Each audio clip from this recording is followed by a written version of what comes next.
The particular quality of their Jacobinism is to be felt in their emphasis on égalité.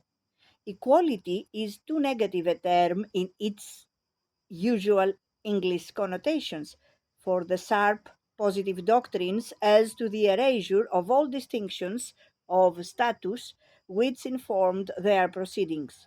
The working class movement of later years was to continue and enrich the traditions of fraternity and liberty, but the very existence of its organizations and the protection of its funds required the fostering of a cadre of experienced officials as well as a certain deference or exaggerated loyalty towards its leadership, which proved to be a source of bureaucratic forms and controls.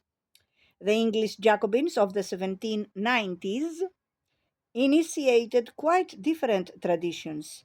There was a piquancy in égalité, in the outrage to 18th century forms, as when the Jacobin Lord Daer sat with artisans and weavers as plain citizen Daer.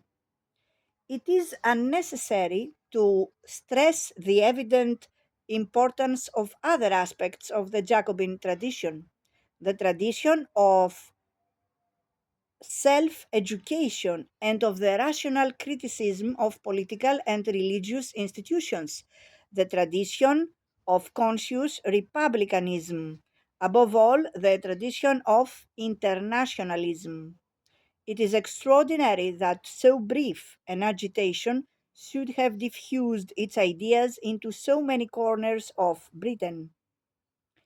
Perhaps the consequence of English Jacobinism, which was most profound, although least easy to define, was the breaking down of taboos upon agitation among members unlimited. Wherever Jacobin ideas persisted, and wherever hidden copies of Rights of Man were cherished, men were no longer disposed to wait upon the example of a Wilkes or a Wyville before they commenced a democratic agitation.